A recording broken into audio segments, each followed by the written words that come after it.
Hi, welcome to Strategic Wealth with Kristina Strickland. As you know, I'm Kristina Strickland, the managing partner of Rally Wealth and Benefits. And today I'm joined by Carrie White. Carrie is our director of operations, and she's going to speak to us about what it looks like from the time a client says, yes, they'd like to work with us through probably their first 90 days in the relationship and what they can expect from not only the operations team, but their relationship manager in general.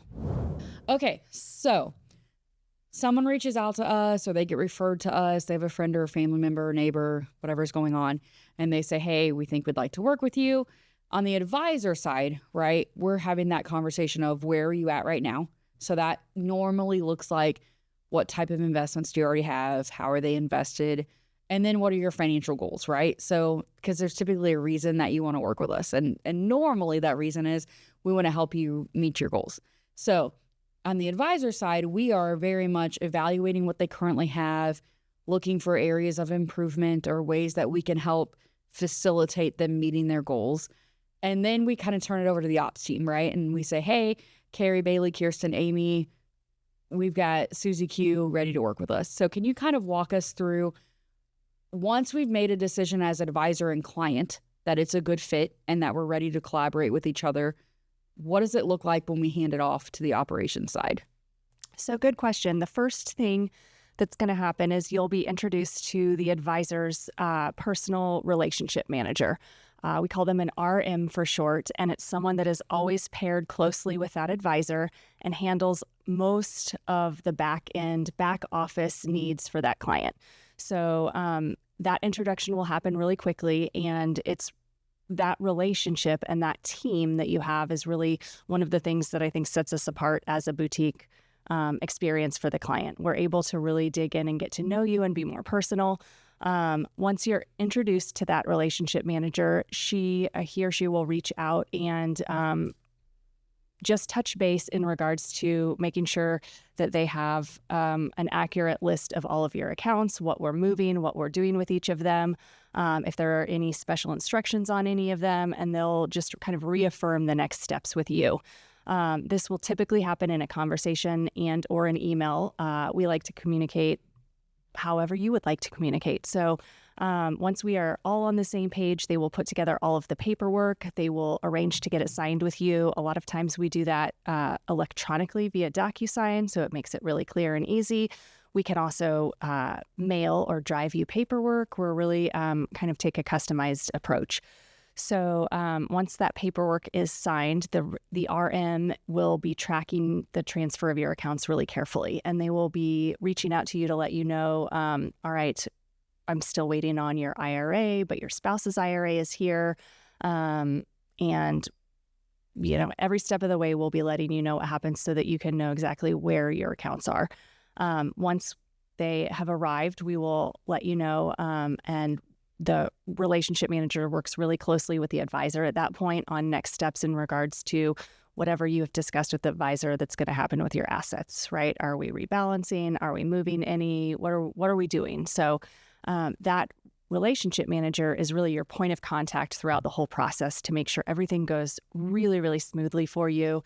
And typically there is a lot of conversation between the client and the RM, just to make sure we're over communicating if anything and facilitating everything in a timely and really easy fashion. Mm-hmm. So the goal is to make it for the client that it's an easy and low effort process. The idea is that we take care of everything on our end and make it really easy for you. So I kind of like to think of it and describe it to clients as the doctor versus nurse scenario. Mm-hmm. Like the doctor or the advisor in this case is kind of giving direction, right, on, hey, here's where we're going. And then the RM is a little bit like the nurse in that they're normally the ones that do most of the work, right? Can you kind of talk me through, let's take an IRA, for example. We're going to transfer an IRA in, but there are other things that we would need to know. For example, we'd need to know bank information if you're making contributions. We need tax instructions. We need to know if you'd made any contributions so far this year. Can you kind of walk me through what that would look like or why that's important to a client? Yeah, definitely. So that kind of data collection process sometimes happens with the advisor in the meeting. But sometimes it doesn't, right? Sometimes the advisor and client work through, hey, we want to move forward. And then due to time constraints or whatever the situation is, they say, okay, they talk to the relationship manager and say, okay, we're going to move these accounts and the client is at this specific risk level, but I need you to gather the rest of the data. And so what that would look like is a phone call between the relationship manager and the client to say, all right, we still need this list of data points, right? Whether it is birth date and social security number and talking through who you'd like listed as your beneficiaries, or as you mentioned, let's say it's an IRA and you're still of contributing age, you're still working to build that account. You're not retired and taking deductions yet. So just confirming with the client, all right, we're still going to continue on the contributions and let's walk through and make sure we understand really clearly how much you've contributed for this year so that we can maximize where you need to be and we don't over contribute. And then gathering bank account information just so that we can have the full setup process be as complete as possible. Yeah, one of the things I think that's really crucial to me on the beginning side is any and all paperwork that could be necessary, right? So even if a client is not taking distributions yet, I still want, if possible, their checking account and their tax instructions, because here's what I don't want to happen, right? I don't want a client to call me and say, hey, Kristina, I had hail damage. I need to replace my roof and I have to pay my deductible and I need money out. And then I'm thinking, okay, great. Well, we got to get your checking account set up, which takes probably 1 to 2 business days. We have to place trades. We need your tax instructions. We need all these forms. So I like the approach that your operations team takes of let's get all these forms done first so that it's not an emergency later on. What can clients expect as far as online access or just being able to see, when do statements come, that type of information? So that's a good question. We have a really robust online platform. It's called AdviceWorks, and it is a really, really cool tool. So pretty quickly in the process, and actually the neat thing is that we can set you up if you're still in the discussion phase with an advisor. You can be set up on the portal before you even decide to work with us. So the portal, one of the advantages and reasons we would set you up before you decided to become a client is that it's a secure place to transfer documents back and forth. So sometimes that happens is that a client is working with an advisor, having several meetings, and wants to share. We're doing some initial planning. They haven't decided to work with us yet, and they want to share tax documents or statements with sensitive information like account numbers or whatever it may be. They can be transferred back securely via the portal, whereas we wouldn't want you to email that stuff to us in a non-secure way. So once you do become a client, the portal is amazing because it is a really clear and concise place for all of your accounts and performance to be listed. So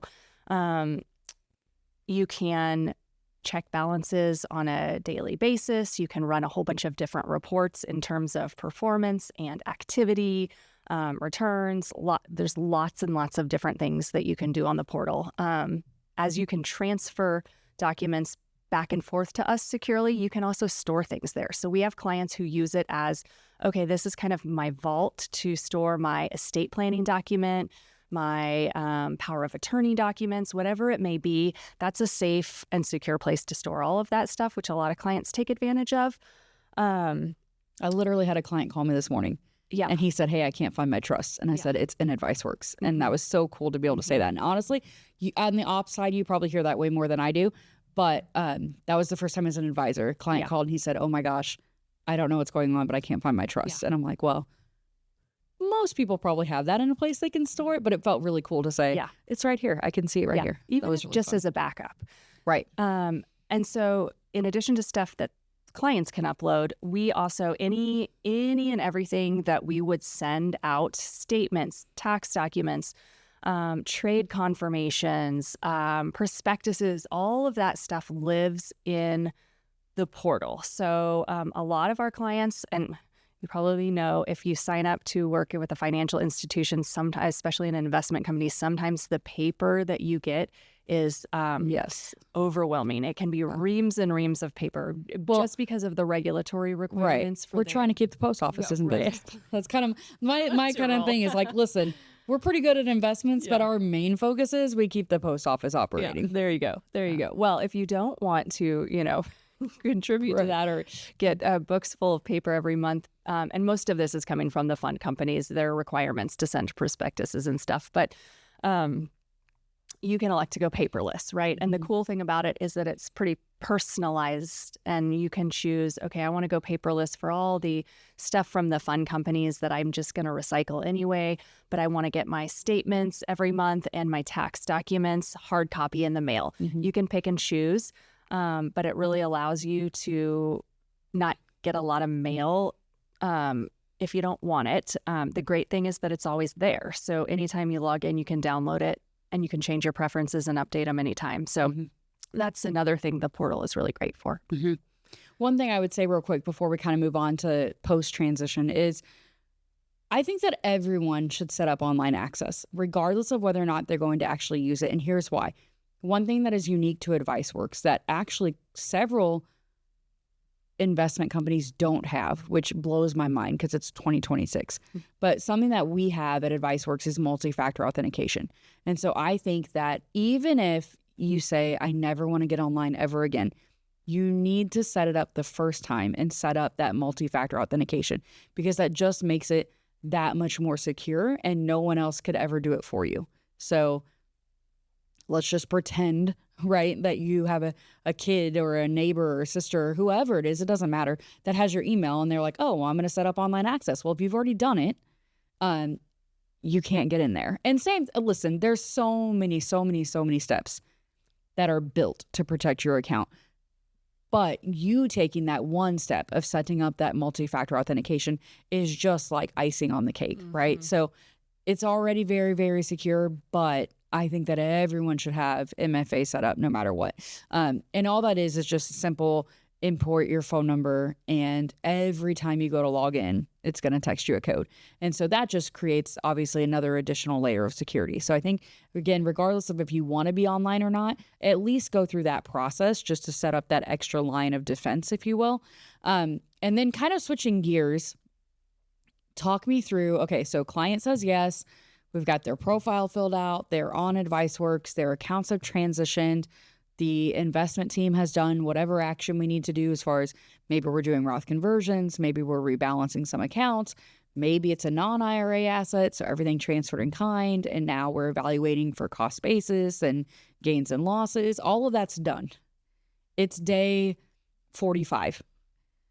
What does the rest of our relationship look like from an operation standpoint?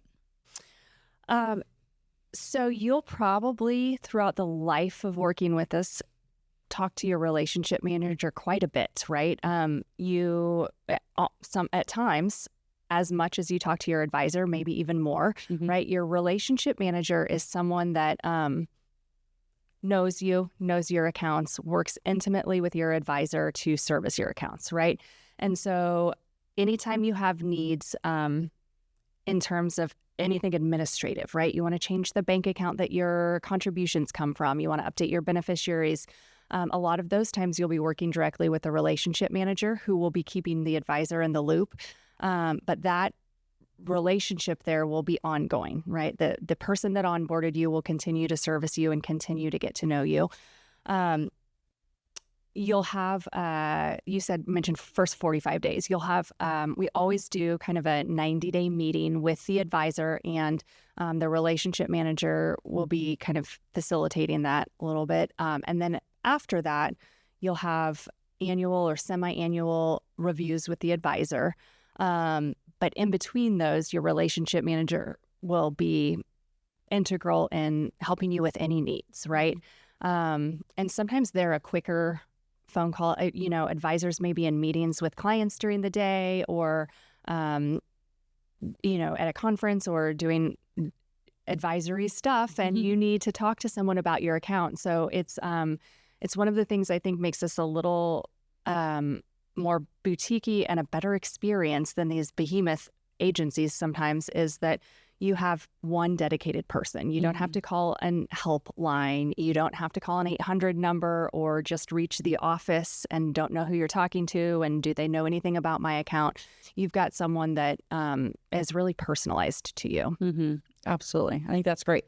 Well, I appreciate all of the work that you and the operations team do.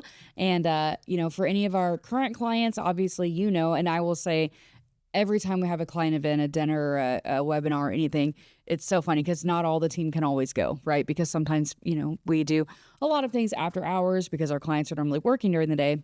Because they're often after hours or on the weekends, not every member of our team can go. And that's always like the first 12 or 10 or 15,000 questions I get. Where's so-and-so? Where's so-and-so? Like, I don't care that you're here. Where's so-and-so? And for the most part, you guys are there. But again, sometimes it's, somebody has baseball practice or Girl Scouts or whatever's going on. So I just love to see the experience between our clients and their relationship managers. And for our future clients, I am so excited about that relationship as well, because I think that the RM is exactly what you said. It's what makes us unique. And it's also just what really elevates the client experience. So thank you to your team for putting together a great experience for them. Oh, you're welcome.